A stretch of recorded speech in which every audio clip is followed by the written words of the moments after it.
Hey guys, in this video, we are going to load this data into Power Query.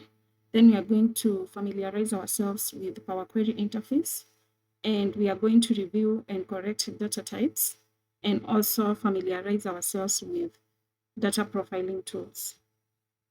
So usually when we want to clean data using Excel, we usually copy this data and paste it into a new sheet because we don't want to corrupt the original sales data. But when we load into Power Query, we don't have to do that.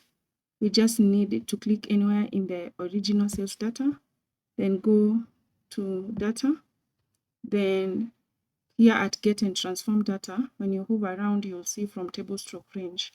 You click that.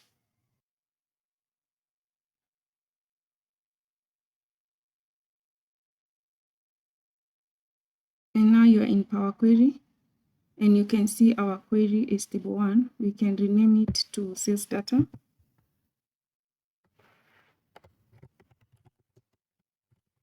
And once we are done cleaning, if you close and load,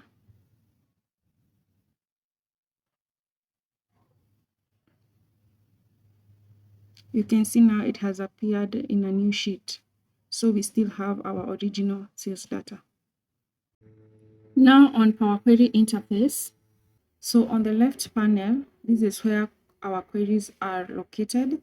For now, we have sales data, but if you want to import maybe customer data or product catalog, they are going to appear here. On the top ribbon, this is where our inspection and cleaning tools are located. At the center is our data preview. And on the right panel, this is where our cleaning steps will appear. For instance, if we apply trim or clean or proper, they are going to appear on the right panel. The next step is to review and correct data types. So when we load data into Power Query usually guesses types and sometimes it gets them wrong.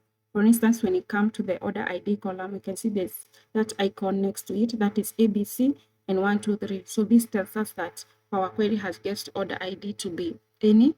For order date, we can see we have ABC. So this tells us that Power Query has guessed date to be text, yet date is a date. So the recommended approach is to remove this changed type and apply types ourselves so that we can ensure all the columns have the correct data type. So we are going to remove this change type. And for order ID, we are going to click that icon next to it. And order ID is a text. For order date, the recommended approach is to confirm the expected date format from either a source documentation or from the data's owner. And the expected date format in this case is day, month, and year.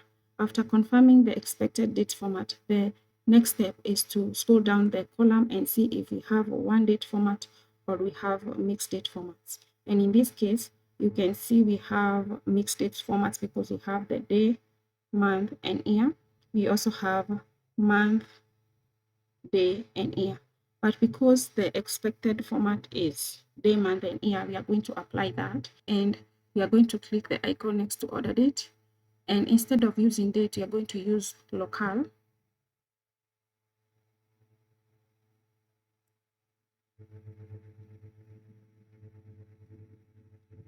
And in the data type, we are going to select the date. And local, we are going to use the local that is widely recognized, and it uses the format that the source documentation have recommended, that is day, month, and year. And the local that is widely recognized and uses such kind of format is English United Kingdom. So we are going to select English United Kingdom.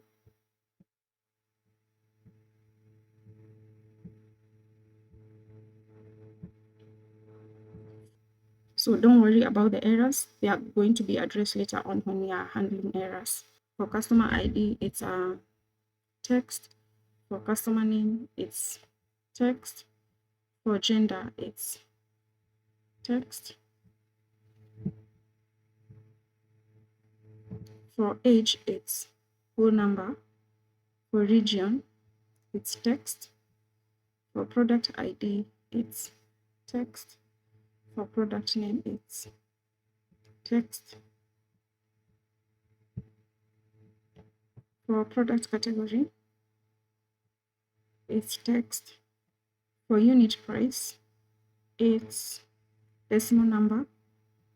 For quantity, it's whole number. And for employee ID, it's text. Now let's review the profiling tools. So the profiling tools are located in the View tab. So when you click it, you are going to see column quality, column distribution, and column profile. Now when you start with column quality, when you check it, you're going to see information on top of every column. And as you can see, we have valid, we have error, and we have empty. So for error, these are problems that occur after we have applied types or data types. For empty is showing us if a column has missing values. So when you scroll across, you can see order ID has no error, no missing values.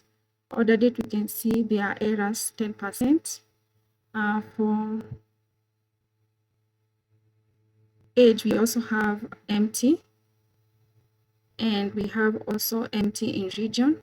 So let's go to the next profiling tool, and it's column distribution. So when you check the column distribution, you are going to see information such as distinct and unique. So this kind of information is going to help us to see if we have duplicate records. So for instance, in the order ID, if the order ID is the unique identifier that is going to be able to detect duplicate records and be used to remove duplicate records, we can use it to see if we have duplicate records. For instance, when you see distinct is greater than unique, like here, you can see we have 500 distinct and we have 495 unique.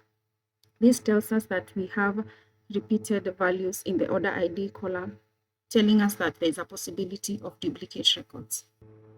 So for column profile, when you check it and select one column such as customer name, you are going to see all the information that was in column quality, column distribution, and other statistical measures such as minimum and maximum. So you can see we have error, we have empty, we have distinct, we have unique, we have minimum and maximum. And also the column profile can be able to tell us other information such as if we have data validity issues in numeric based columns. For instance, if you check a column or select a column such as age, you can see minimum and maximum. You can see here minimum is 22 and maximum is 65. But if we had a minimum of like 5, then that could be a validity issue because hardly do we have a customer whose age is 5. And if we had a maximum of 200, it could also be a validity issue because hardly do we have a customer whose age is 200. Also, something worth noting is that all this information in column quality, column distribution, and column profile is based on top 1000 rows. So to be able to see the correct information, you are going to click there and select column profiling based on entire dataset.